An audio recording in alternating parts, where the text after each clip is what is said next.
तुम्हाला performance anxiety म्हणजे दडपण आल्यामुळं किंवा ताणतणावामुळं किंवा थकव्यामुळं त्यांनी मला एक खूप इंटरेस्टिंग प्रश्न विचारला, तोपर्यंत तुम्ही लैंगिक आयुष्य चांगलं जगूच शकत नाही. तर त्याची म्हणजे फ्रिक्वेन्सी कमी असणार, तो दिवसभर काम करून थकलेला असणार.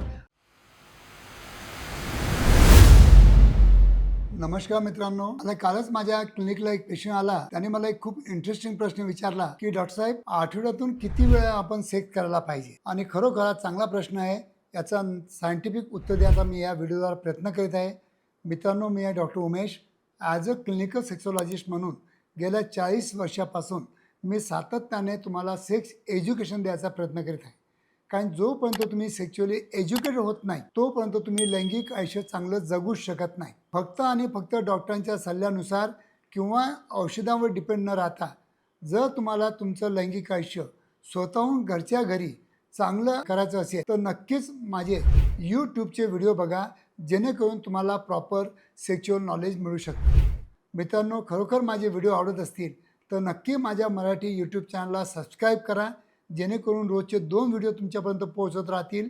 आणि जर व्हिडिओ आवडले तर नक्कीच आपल्या मित्रमैत्रिणीला शेअर करा. तर मित्रांनो, आजचा जो आपला विषय आहे की आठवड्यातून किती वेळ सेक्स करायला पाहिजे, असे बरेच प्रश्न मला माझ्या क्लिनिकमधून पेशंट विचारत असतात. आणि खूप इंटरेस्टिंग प्रश्न आहे, कारण की दिवसातून किती वेळ जेवण करायला पाहिजे ह्या जर मग तुम्हाला प्रश्न विचारला तर तुम्ही उत्तर देसाल की डॉक्टर साहेब, मी नाश्ता करणार, मग मी लंच घेणार आणि रात्री डिनर घेणार. पण आपल्या लैंगिक आयुष्यामध्ये असं काही ठराविक नाही आहे की आपण आठवड्यातून 1 वेळा करायला पाहिजे का 2 वेळा करायला पाहिजे का 4 वेळा करायला पाहिजे का डेली करायला पाहिजे. कारण की हे जे आपलं दोघांचं रिलेशन असतं, पती पत्नीच्या रिलेशनवर, इमोशनल बॉन्डिंगवर डिपेंड असतं. होऊ शकतं की त्यांचे जर मिस्टर खूप म्हणजे बिझी असतील तर त्यांची जे फ्रिक्वेन्सी असेल ती कमी होऊ शकते. जर तो खूप मेहनती काम करत असेल तर त्याची म्हणजे फ्रिक्वेन्सी कमी असणार, तो दिवसभर काम करून थकलेला असणार आणि रात्री त्याला सेक्च्युअल ॲक्टिव्हिटी करणं शक्य नसेल. किंवा तुमची पत्नी केव्हा केव्हा जर खूप दिवसभरामध्ये काम करत असेल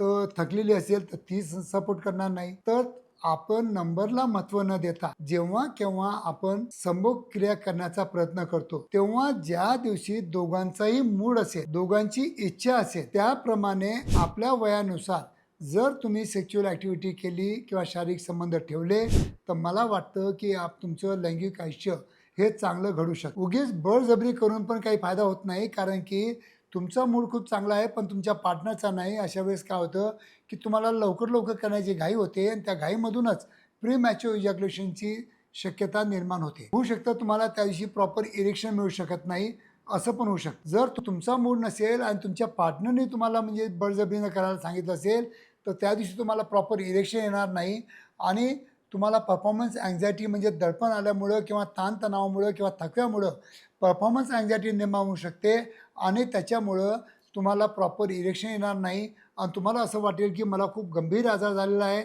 मी डॉक्टरांकडे जायला पाहिजे, मी काही औषधी घ्यायला पाहिजे, काही ऑनलाईन औषधी घ्यायला पाहिजे, शिलाजीत घ्यायला पाहिजे, अश्वगंधा घ्यायला पाहिजे.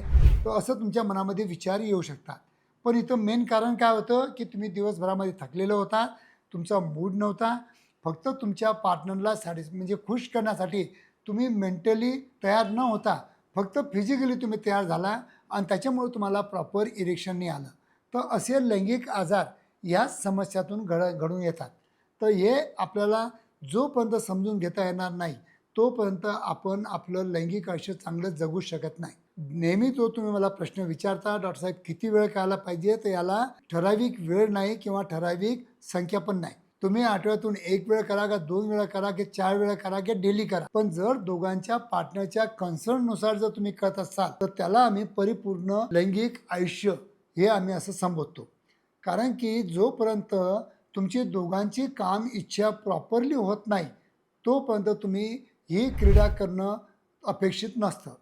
अशा वेळेस काय होतं की केव्हा केव्हा आपल्या दोघांमध्ये मतभेद होऊ शकतात आणि केव्हा केव्हा याच्यातून एक्स्ट्रा मॅरिटल रिलेशन पण डेव्हलप होऊ शकतात. तर असं न करता, नंबरला महत्त्व न देता सॅटिस्फॅक्शनला महत्त्व देणं गरजेचं असतं आणि प्रत्येक ॲक्टिव्हिटीमधून ऑर्गॅझम पण देणं गरजेचं असतं. एक दुसऱ्याला दोघांनाही ऑर्गॅझम मिळणं गरजेचं असतं, तरच तुमचं लैंगिक आयुष्य मजबूत आणि टिकाऊ राहतं. तर मित्रांनो, असा बिलकुल विचार करू नका की आठवड्यातून किती वेळ करायला पाहिजे, काय करायला पाहिजे. आपल्या बॉडीच्या नुसार, आपल्या वयानुसार, आपल्या पार्टनरच्या इच्छेनुसार किंवा आपल्या इच्छेनुसार जर आपण सेक्च्युअल ॲक्टिव्हिटी किंवा शारीरिक संबंध ठेवत असाल तर नक्कीच आपलं लैंगिक आयुष्य हे चांगलं एन्जॉयबल होऊ शकतं आणि that to be up to the age of 70. कारण की वयानुसार आपली काम इच्छा कमी कमी होते, आपल्या बॉडीमध्ये टेस्टोस्टेरॉन कमी होतात, स्त्रियांच्या बॉडीमध्ये प्रोजेस्टेरॉन आणि इस्ट्रोजन हार्मोन्स हे कमी होतात, त्यांना मेनोपॉज येतात. तर त्यानुसार आपल्याला वेळ आणि आपल्याला सगळं ठरवणं गरजेचं असतं. अजून काही तुम्हाला काही शंका असतील मित्रांनो तर केव्हाही तुम्ही मला कॉल करून माझ्याशी व्हिडिओ कॉलने जोडू शकता आणि जे काही तुमच्या मनामध्ये शंका कुशंका काही असतील समज गैरसमज ते दूर करण्यासाठी नक्कीच तुम्ही माझ्याशी व्हिडिओ कॉलने जुळून नक्कीच माझ्याशी चर्चा करू शकता. धन्यवाद मित्रांनो.